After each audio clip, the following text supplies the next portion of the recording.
2025 সালের মাধ্যমিক পরীক্ষার্থীদের জন্য মোস্ট ইম্পর্ট্যান্ট একটি ভিডিও নিয়ে চলে এসেছি। এই ভিডিওতে তোমাদেরকে কিছু গুরুত্বপূর্ণ প্রশ্ন বলে দিব। শেষ মুহূর্তে এই প্রশ্নগুলো তোমাদেরকে একটা প্রশ্ন আমি করব যে এই প্রশ্নের উত্তরগুলো তোমরা পড়েছো তো? যাই হোক, যে প্রশ্নগুলো বলে দিব সেগুলো অবশ্যই তোমাদেরকে পড়ে যেতে হবে, একটাও প্রশ্ন কিন্তু ছাড়া যাবে না। শেষ মুহূর্তের সাজেশন, কিছু প্রশ্ন রেখেছি, ভালো করে তোমরা পড়ে নাও। আশা করি তোমরা এখান থেকেই 70+ স্কোর করতে পারবে। শুধু তোমাদেরকে অবজেক্টিভ বলবো না, বাকি সমস্ত প্রশ্ন অর্থাৎ মান 2-3 প্রশ্নগুলো বলে দিব। দেখো, তোমাদের যে পরীক্ষায় মান 2 এবং মান 3 প্রশ্নগুলি যদি পড়ে রাখতে পারো তাহলে তোমাদের মান 5-এও কাজ দিয়ে দিবে। কেননা দেখো, মান 2 আর 3 যোগ করে কত হচ্ছে 5, অর্থাৎ মান 5-এর জন্য 2 আর 3 নম্বরের প্রশ্ন পড়লেই যথেষ্ট। তাহলে তোমাদেরকে বলো বেশি করে তোমরা মান 2 এবং 3 প্রশ্নতে অবশ্যই ফোকাস রাখবে। তো দেখো, প্রথমে যে আলোচনা করব চিত্র অঙ্কন নিয়ে। তো চিত্র অঙ্কন তোমাদেরকে মাত্র 3টা বলে দিব, 2টা অবশ্যই কমন পেয়ে যাবে। দেখো, লম্বচ্ছেদে মানব চক্ষু, আর একটা প্রতিবর্ত চাপ, প্রোফেজ মেটাফেজ দোষার চিত্র। তো বেশি ইম্পর্টেন্ট হচ্ছে 1 নম্বরটা, লম্বচ্ছেদে মানব চক্ষু। এটা করে নিলে আশা করি একটা তোমরা কমন পেয়ে যাবে। নেক্সট, মান 2-এর প্রশ্ন। দেখো, এখানে মান 2-এর যে প্রশ্নগুলো রাখা হয়েছে, 1 নম্বর প্রশ্ন হচ্ছে হরমোন ও স্নায়ুর তন্ত্রের কাজের পার্থক্য নিরূপণ করো। 2 নম্বর, ট্রপিক ও নেস্টিক চলনের মধ্যে দুটি পার্থক্য লেখো। 3 নম্বর প্রশ্ন, ডিএনএ ও আরএনএর মধ্যে গঠনগত ও কার্যগত পার্থক্য লেখো। 4 নম্বর প্রশ্ন, ইস্ট্রোজেন ও প্রজেস্টেরন হরমোনের উৎস একটি করে কাজ লেখো।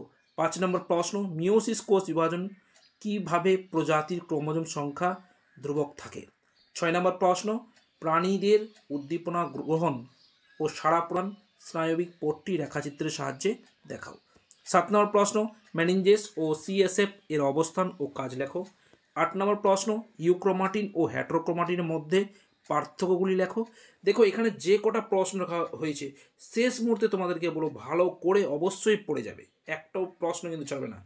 9 নম্বর প্রশ্ন, বংশগতি সংক্রান্ত পরীক্ষায় ম্যান্ডেলের সাফল্য লাভের দুটি কারণ লেখো। 10 নম্বর প্রশ্ন, সমস্ত অঙ্গ বলতে কি বোঝো, উদাহরণ দাও। 11 নম্বর প্রশ্ন, মৌমাছির ওয়াগল নৃত্য কি। 12 নম্বর প্রশ্ন, লবণ সহনের জন্য সুন্দরী গাছের যে কোনো দুটি অভিযোজন বর্ণনা করো। 13 নম্বর প্রশ্ন, সুন্দরী গাছের শ্বাসমূলের গুরুত্ব কী। 14 নম্বর প্রশ্ন, মরুভূমি পরিবেশে উটের লোহিত রক্তকণিকার অভিযোজনগত দুটি বৈশিষ্ট্য লেখো। 15 নম্বর প্রশ্ন, হটস্পটের নির্ধারণের দুটি শর্ত লেখো। 16 নম্বর প্রশ্ন, অ্যাসিড বৃষ্টির দুটি ক্ষতিকর প্রভাব লেখো। 17 নম্বর প্রশ্ন কী আছে, জলাভূমিকে প্রকৃতির বৃক্ষ বলা হয় কেন। 18 নম্বর প্রশ্ন, বাঘের সংখ্যা হ্রাস পাওয়ার দুটি কারণ লেখো। 19 নম্বর প্রশ্ন, রেড পান্ডা বিপন্নতার কারণগুলি কী কী। 20 নম্বর প্রশ্ন, মাছের গমনে মায়াটম পেশির ভূমিকা লেখো। তারপর হচ্ছে গিয়ে 21 নম্বর প্রশ্ন, বৃদ্ধি ও বিকাশের মধ্যে সম্পর্ক লেখো, অর্থাৎ বৃদ্ধি বিকাশের সম্পর্ক লেখো। 23 নম্বর প্রশ্ন, হট ডাইলুট স্যুপ কি, কোয়াসারভেট কি। 23 নম্বর প্রশ্ন, capital B, small b, capital R, small r genotype থেকে উৎপন্ন সম্ভাব্য গ্যামেটগুলি কী কী হতে পারে। 24 নম্বর প্রশ্ন, খাদ্য সংগ্রহে ও রোগ প্রতিরোধে শিম্পাঞ্জির বুদ্ধিমত্তার পরিচয় দাও। এরপরে মান 3-এর প্রশ্ন। দেখো, 1 নম্বর প্রশ্ন কী আছে, প্রফেজ ও টেলোফেজ দশা পরস্পর বিপরীতধর্মী, বক্তব্যটির যথার্থতা প্রমাণ করো। 2 নম্বর প্রশ্ন, অযৌন জনন ও যৌন জননের মধ্যে পার্থক্যগুলি লেখো। 3 নম্বর প্রশ্ন, ক্রোমোজোমের রাসায়নিক গঠন আলোচনা করো। 4 নম্বর, মাইটোসিস ও মিওসিস কোষ বিভাজনের পার্থক্যগুলি লেখো।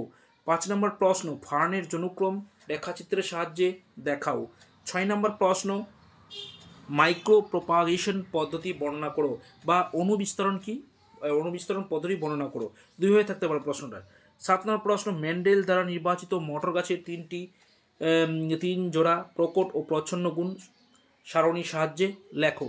8 নম্বর প্রশ্ন, মেন্ডেলের দ্বিসংকর জননের পরীক্ষাটি একটি চেকার বোর্ডের সাহায্যে উপস্থাপন করো। 9 নম্বর প্রশ্ন, মেন্ডেলের প্রথম ও দ্বিতীয় সূত্রটি লেখো। 10 নম্বর প্রশ্ন, জেনেটিক কাউন্সেলিং এর গুরুত্ব লেখো।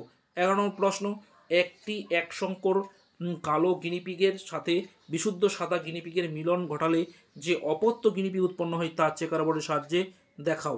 12 নম্বর প্রশ্ন, উটের অতিরিক্ত জল সংরক্ষণ সংক্রান্ত অভিযানগুলি লেখো।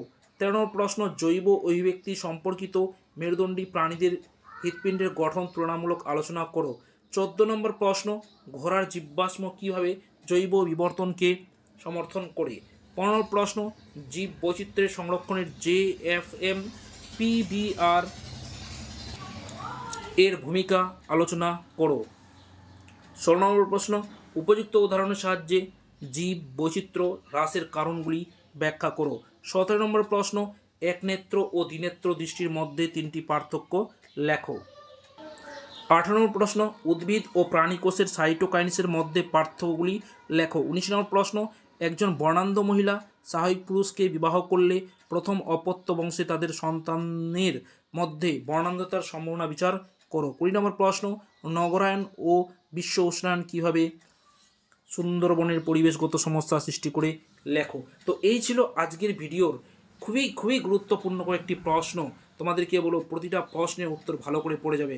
অবশ্যই পরীক্ষা দিতে যাওয়ার আগে ভালো করে প্রতিটা প্রশ্নের উত্তর পড়ে যাবে, তাহলে দেখবে এখান থেকে তোমরা কিন্তু প্রত্যেককে 70+ নাম্বার কমন পেয়ে যাবে। তো যাই হোক, ভিডিও এখানে শেষ করছি।